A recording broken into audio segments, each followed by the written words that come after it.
Hi friends, welcome back to our channel. So friends, మనకు తెలంగాణ ప్రభుత్వం అయితే సంక్రాంతి లోపే అర్హులైనటువంటి రైతుల ఖాతాలో రైతు భరోసా డబ్బులు జమ చేయాలని అయితే కంప్లీట్గా అయితే నిర్ణయం అయితే తీసుకోవడం జరిగిందనమాట. సాగులో ఉన్న భూములకు మాత్రమే పెట్టుబడి సాయం అందేలా శాటిలైట్ మ్యాపింగ్ సాంకేతికతతో కొత్త నిబంధనలు అమలు చేస్తున్నారు. దీని ద్వారా అనర్హులను తొలగించి ప్రజాధనాన్ని వృధా చేయకుండా కాపాడాలని ప్రభుత్వం లక్ష్యంగా పెట్టుకుందంటూ చూసుకోవచ్చు. అలాగే వీటికి సంబంధించి కంప్లీట్ డీటెయిల్స్ మనం వీడియోలో తెలుసుకోబోయే ముందు ఇంకా ఎవరైనా మన ఛానల్ని సబ్స్క్రైబ్ చేసుకోకపోతే వెంటనే సబ్స్క్రైబ్ చేసేసి బెల్ ఐకాన్ యాక్టివేట్ చేయండి. అలాగే వీడియో అయితే చిన్న లైక్ చేసి అలాగే కామెంట్ సెక్షన్లో గుడ్ వీడియోని కామెంట్ చేయండి. అలాగే వీడియోని 10 మందికి షేర్ చేయండి. మరి ఇంకెందుకు ఆలస్యం, లెట్స్ స్టార్ట్ అవర్ టాపిక్. అయితే మనకు కంప్లీట్గా తెలంగాణలోని అన్నదాతలకు ప్రభుత్వం అయితే తీపి కబురు అందించింది. సంక్రాంతి పండుగ లోపే రాష్ట్ర వ్యాప్తంగా ఉన్నటువంటి అర్హులైనటువంటి రైతుల ఖాతాలో రైతు భరోసా నిధులను జమ చేయడానికి ముఖ్యమంత్రి రేవంత్ రెడ్డి అయితే నేతృత్వంలోని ప్రభుత్వం అన్ని ఏర్పాట్లు పూర్తి చేసిందంటూ చూసుకోవచ్చు. ఈ మేరకు వ్యవసాయ ఆర్థిక శాఖలు తమ కసరత్తును ముమ్మరం చేశాయంటూ కూడా చూసుకోవచ్చు. ఈసారి గతానికి భిన్నంగా అంటే మనకు ఇంతకుముందు ఇచ్చిన విధంగా కాకుండా కేవలం వాస్తవంగా సాగులో ఉన్నటువంటి భూములకు మాత్రమే పెట్టుబడి సాయం అందేలా చర్యలు అయితే ప్రభుత్వం అయితే చేపడుతుందన్నమాట. అలాగే ప్రభుత్వం సరికొత్త నిబంధనలు అమలు చేస్తుందంటూ చూసుకోవచ్చు అనమాట. ఇంతకుముందు మనకు కంప్లీట్గా 10-12 ఎకరాల వరకు ఇచ్చారు. అలాగే బీడి భూములు కూడా ఇచ్చారు. వెంచర్స్ ప్లాట్స్ తీసుకొని కంప్లీట్గా వెంచర్స్ వేసుకున్న వాళ్ళకు, అలాగే కడీలు పాతుకున్న వాళ్ళకు కూడా రైతు బంధు డబ్బులు అయితే విడుదల చేయడం జరిగింది. కానీ ఇప్పుడు అలా కాకుండా శాటిలైట్ మ్యాపింగ్ ద్వారా సాగులో ఉన్న భూమికి మాత్రమే రైతు బంధు ఇవ్వాలని ప్రభుత్వం అయితే ఆలోచన చేస్తుందన్నమాట. గత బీఆర్ఎస్ ప్రభుత్వ హయాంలో ప్రవేశపెట్టినటువంటి రైతు బంధు పథకంలో అనేక లోపాలు ఉన్నట్లు ప్రస్తుత ప్రభుత్వం గుర్తించింది. సాగుకు పనికిరాని కొండలు, అలాగే గుట్టలు, రియల్ ఎస్టేట్స్ వెంచర్లు, కమర్షియల్ ప్లాట్స్కు కూడా గతంలో పంట పెట్టుబడి సాయం అయితే అందింది బీఆర్ఎస్ ప్రభుత్వం ఉన్నప్పుడు.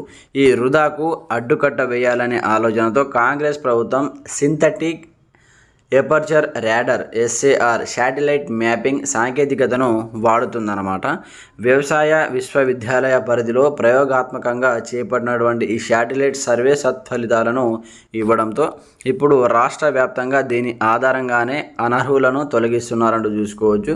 క్షేత్రస్థాయిలో AEOలు అలాగే ఈ నివేదికల ఆధారంగా నిజమైన రైతులను గుర్తిస్తున్నారు.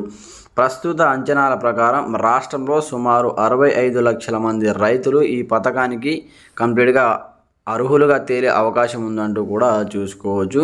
ఎకరానికి 6,000 చొప్పున పెట్టుబడి సాయాన్ని ప్రభుత్వం అయితే పంపిణీ చేయనుంది అంటూ చూసుకోవచ్చు అన్నమాట. ఈ యాసంగి సీజన్లో సుమారు 1.5 ఎకరాలకు ఈ పథకం అయితే వర్తించనుండగా దీనికోసం సుమారు 9,000 కోట్లు అవసరమవుతాయని ఆర్థిక శాఖ అయితే అంచనా వేయడం జరిగింది.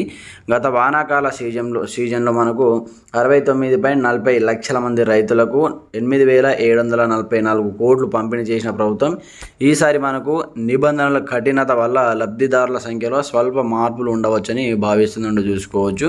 అయితే మనకి ఇక్కడ చూసుకుంటే సర్వే ప్రకారం చూసుకుంటే కంప్లీట్గా మనకైతే ప్రస్తుత అంచనాల ప్రకారం రాష్ట్రంలో సుమారు 65 లక్షల మందికి మాత్రమే ఈ పథకానికి అర్హులుగా తేలే అవకాశం ఉందంటూ కూడా ఇక్కడ చూసుకోవచ్చు అనమాట. అయితే మిగిలిన వాళ్ళను కంప్లీట్గా అనర్హులుగా గుర్తించి వాళ్ళకు రైతు బంధు ఆపేయాలనే ఉద్దేశంతో ప్రభుత్వం అయితే ముందుకు వెళ్తుంది. అయితే మనకు ఇటీవల ముగిసినటువంటి సర్పంచ్ ఎన్నికల్లో ఘన విజయం సాధించిన ఉత్సాహంలో ఉన్న ప్రభుత్వం రాబోయే స్థానిక సంస్థల ఎన్నికల నేపథ్యంలో రైతులను ప్రసన్నం చేసుకోవాలని భావిస్తుంది. సంక్రాంతి నాటికి రైతుల చేతికి డబ్బులు అందితే పండుగ సంబరాలు రెట్టింపు అవ్వడమే కాకుండా గ్రామీణ ఆర్థిక వ్యవస్థకు కొత్త ఉత్తేజం వస్తుందని ప్రభుత్వం అయితే ఆలోచన చేస్తుంది. రుణమాఫీ తర్వాత ప్రభుత్వం నుంచి అందుతున్న ఈ భారీ ఆర్థిక సాయం కోసం తెలంగాణ రైతాంగం 1000 కళ్లతో ఎదురు చూస్తుందంటూ చూసుకోవచ్చు. అర్హులైనటువంటి ప్రతి రైతుకు సకాలంలో నగదు జమ అయ్యేలా చూడాలని సీఎం ఇప్పటికే అధికారులను ఆదేశించారంటూ చూసుకోవచ్చు. శాటిలైట్ ఆధారిత డేటాతో పారదర్శకత పెరగడమే కాకుండా ప్రజాధనం వృధా కాకుండా కాపాడవచ్చని ప్రభుత్వం నమ్ముతుందంటూ కూడా చూసుకోవచ్చు అనమాట.